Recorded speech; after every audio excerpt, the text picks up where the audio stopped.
TaskUs On Air presents CX+U. Hi there. Welcome back to regular listeners and welcome to new listeners as well, hopefully. Thanks for tuning in to TaskUs On Air. So again, I'll introduce myself all for the first time. I'm Nathan from the business development team in TaskUs Europe, and my co-host. Hey everyone, and this is Max, joining you from Zagar, Croatia, Nathan's business development colleague, sharing some insights in what we'll be talking about, but from, European point of view. And welcome to CX+U, the most ridiculously refreshing podcast on all things outsourcing you'll hear today, or any day, in fact. So last time, under our banner of outsourcing, your guide or our guide for you to outsource customer support in Europe, we talked about the really important subject of managing cost while maintaining that competitive edge. Today, I think we're covering a really interesting subject and one that's really close to our hearts, right, Max, in TaskUs Europe, and that is the importance of talking to your customers in their own language. Multilingual support. Am I right? Is that close to your heart over there in Zagreb? Oh yeah, Nathan. I don't know, is it close or is it far from my heart? But all the challenges we are experiencing today in being a multilingual hub, offering a variety of different set of skills, languages, but also cultures to our clients from here, and of course understand experience. They want to be there for their customers. They want to not only speak their language but also understand their problems, where they're coming from, understand their culture. So a lot of different things come into play when you're setting up a multilingual team. Well, listen, Max, I'm going to rely on an external source here because I know a lot of people out there, when they're looking at multilingual support and the costs involved, will say, well, look, do we really need to? Can't we just speak to our customers in English? That's what everyone expects nowadays. Today, I was reading a survey that was conducted by Common Sense Advisory. It was published in the Harvard Business Review, and it talked about, how language potentially affected consumer behavior. And some really interesting statistics, I think, that really highlight, the importance of what we're going to discuss is that more than 70% of consumers spend most or all of their time looking at websites in their own language.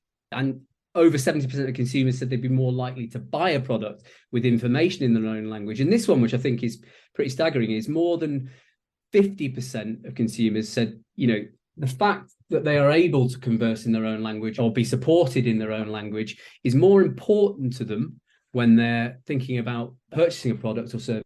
And that's a really interesting statistic there, that actually we prefer to pay more, but you need to speak to us in our language. Yeah, I mean, Nathan, obviously, when I'm shopping online, I'll enter a page that's, in my domestic language.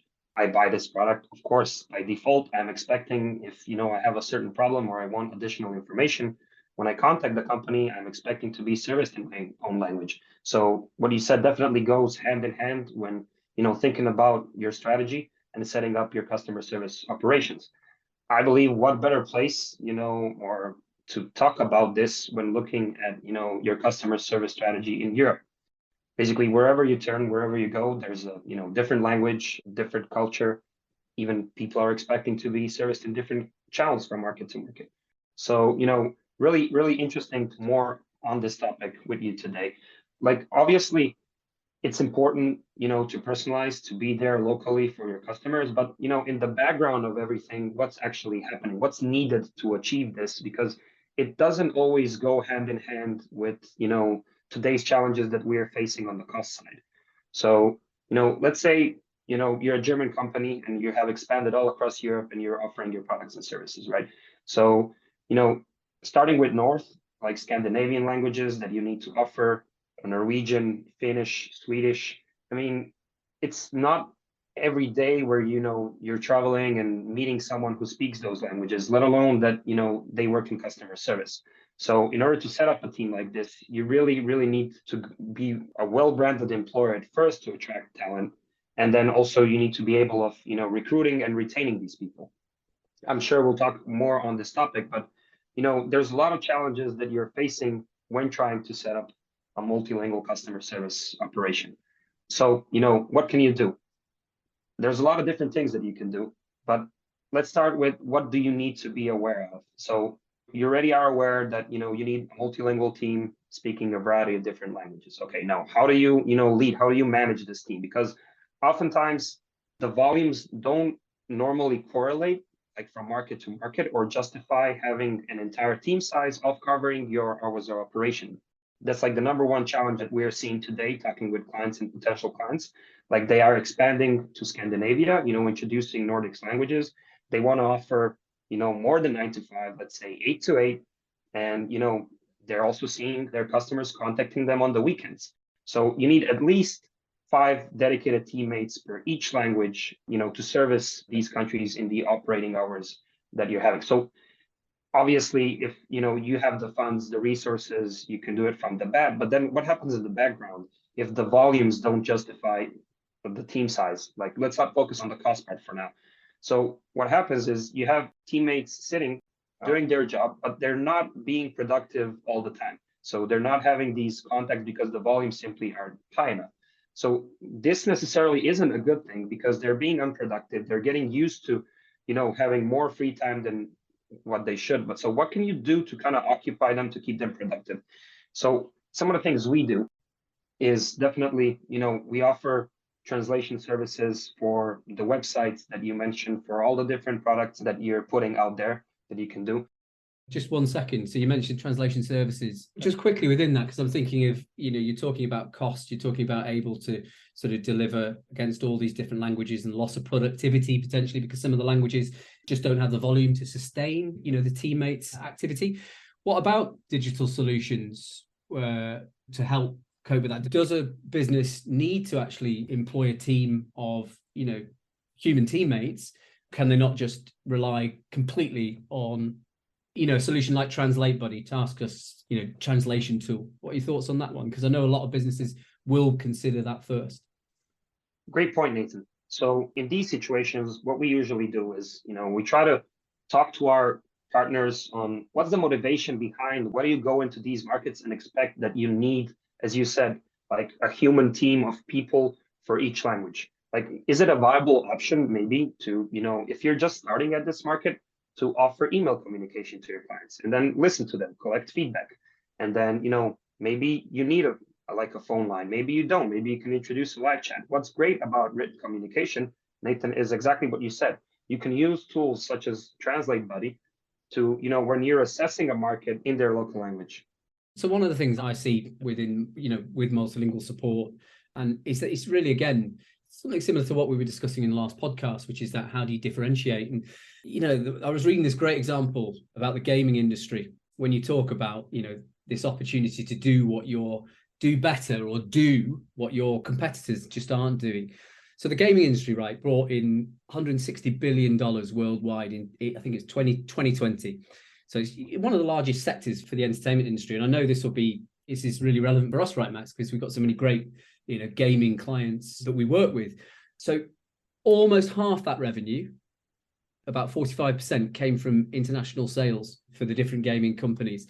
Now, only 30% of all gaming companies offer any support in a language that isn't English. And when you consider those 2 points, right, that, half of all their business is coming from potentially international clients, yet, only a very small portion of those companies are actually talking to those clients in their own language. I think that just highlights the opportunity, right? When we're talking about some of the challenges of multilingual support, but the opportunity to differentiate through that support is massive. Exactly. And, Nathan, lots of times it has to do with the industry and the audience. So, like, great example, there is an opportunity. Of course, the gaming industry, when I think about it, younger population comes to mind first. And then it really depends, in some cultures, they're taking English from, primary school, high school. And, you can try to communicate with your gamers in English language. On the other hand, some really expect and need this localization of your service. So let me give you an example, completely different audience. So in 2017, we started working with Flixbus, a great partner of ours. And back at the time, Flixbus wasn't what it is today, this global, basically bus sharing platform. So we start with Germany, which is their domestic market. They're based in Berlin. Over the course of time that we work together, we've opened 16 different markets with Flixbus, and we serve them with 12 different languages. So saying that you don't necessarily always need to be there in the local language, but you need to be aware of this. And, what surprised us is not only the cultural differences. So, you would see a different average handling time for the same service, for the same type of request in Germany and in Italy, for example. And then in Romania, customers, they are okay with not being serviced right away. Whereas in some other, cultures, if you're not picking up the phone right away, they're really mad at you, and then Flixbus gets wrong reviews. So obviously, what we became aware of, not only different market, different language, but different cultures, different expectations. But the most important thing for us is that every step of the way, and this is great where we had, a great partner that we built trust with over time, was simply us exchanging feedback.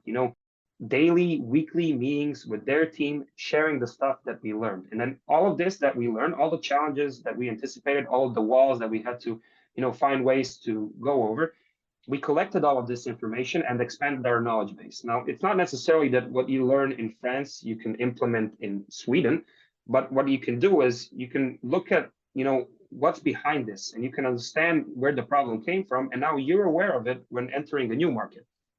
So not only you're expanding your knowledge base, but you're implementing different processes. And this leads to less surprises when entering a new market. But, the general approach here was we were doing it step by step together with our partner, and we were communicating every step of the way. And what we found in the end is, some markets, you need to go completely local. You need to have a team that, the core team that live there, that really is native speakers, not only because of the accent, but because they can understand their ways of doing things. And for some markets, you can simply, for example, the Swedish population, you can service the majority of them with English language. It was completely fine. So lots of different things you can do, but not necessarily you need to go all the way into costs. Like what we said, you can explore things with written communication, translations, maybe English is a good solution, and so on. No, that's fascinating, Max. Really interesting to hear about the Flixbus experience. And I guess, again, I know, I'm going to keep doing this because I'm the business development team for TaskUs in Europe. So you're going to expect me to do it. But, it highlights the importance of having what you call the trusted partner, someone that has been through the experience of opening up markets with multiple businesses in those different countries. That, there's no substitute for that, right? So, I think going through that, what you said there is really interesting. I know we're going to cover this later on, but I think listeners would be interested to hear when we talk about the challenges for multilingual support. Often, if they've got the cost covered, if they've got the partner solution solved, if they know what their priorities are in those local markets, it's all good. It's all come together, right? But they will then have to actually recruit, the talent to deliver that support. Just when you think you've got it all figured out, you're at a happy place, this is where the real challenges then kick in, right? Yeah, don't you just love that? Don't you just love that? When everything's going swimmingly, a shark suddenly appears. Yeah. And so I mean, one language which I think anyone who's delivered multilingual support in Europe before that is particularly challenging and in demand is the German language. I just wanted to sort of start that conversation there. I know I don't want to give away too many secrets because I know everyone's going to be sort of on the edge of their seats and tuning in for the next session, but that Croatia are pretty well placed to support that particular language, aren't they? Yeah, Nathan, in the last couple of years, the BPO world here in this part of the CE regions, let's call it, I mean, we'll say Croatia, but really we mean a couple of different countries that even expand even further than what was known as former Yugoslavia right here is. So why is this so? So for one, obviously the costs. So companies in Germany, they really have a hard time retaining talent. And of course, over there, not everyone sees customer service as a great career. Then you turn more towards Southeast, and there's Croatia, Bosnia, Serbia, and all these countries where, first of all, like a cultural thing, it's cool to say you work in a customer service company supporting, I don't know, Flixbus or some gaming company or, TikTok or whatever. So it's more perceived as a cool job. And so that goes definitely hand in hand with that. But also there's a majority of talent in this region over here. Number one, because of geographical reasons. Number two, because of historical reasons. We were part of the Austro-Hungarian and everything. And, the war that's happened over 30 years ago and so on. But, still people were migrating and traveling, and Germany was, where we got our bread from. So you would see a lot of different German speakers here, be it older population that lived in Germany for some part of their life, be it like younger population that was born in Germany but returned to this part of the world because nowadays they can get a high quality of living. The economic state is doing pretty well right now. People are educated, healthcare is not expensive, variety of different colleges and opportunities rising here. So you see a lot of people also coming back to this region, especially to Croatia. And the third part is Croatia is a great tourist destination. So I saw a stat the other day when preparing for this podcast. 80% of the Croatian population is bilingual in at least one foreign language. Now, north of that, I think 85 or 90% is bilingual in the age between 18 and 34. So from the day, basically, like from a young age, we are used to talking to foreigners, be it in Italian, German, French, Spanish, Scandinavian, Polish, Czech. So there's a variety of people who speak European languages on a really good level that live and reside here. So that's also one part why companies, especially from Western, Central Europe and northern parts, are turning to this part of Europe, for finding a great partner who can support them in basically providing a great experience to their customers. In any language, right? Well, not in any language. I mean, I'm sure there's one or two that our listeners could pick out that we might struggle with in Eastern Europe. But that's really, really interesting. And I want to keep sort of appetites whetted and not go too deeply into the recruitment and retention piece, because obviously that's our next focus. But I think we've covered some really interesting topics there, and I hope our listeners, have got some really good takeaways there. But I think for me, again, I would say, do not underestimate the opportunity that you as a business have to differentiate through multilingual support. I think that's become really clear from the stats, from the experiences that you talked about in FlixBus. Yeah, do not underestimate it, explore it. Yeah, exactly. You? Yeah. I think you're on point over here. And, I would say do it step by step.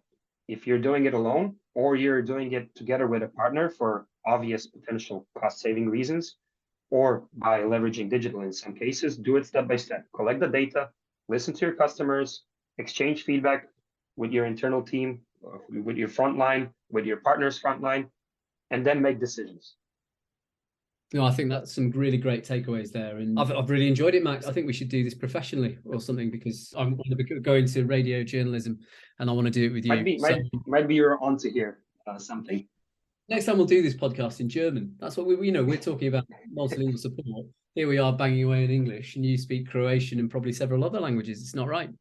But look, I think we're sort of nearly at time now, and I'd love to keep on talking, but I've really enjoyed today, and I want to say thank you particularly to our listeners again for tuning in to this episode of CX+U. If you enjoyed this episode, you can follow us on Spotify to catch the next one. You can also discover more about TaskUs by visiting our website, taskus.com, and following us on our social channels. We're on LinkedIn, Twitter, Facebook, and Instagram. Till then, this is me, Nathan, and my co-host over in Croatia. And this is Max saying, have a ridiculously good day.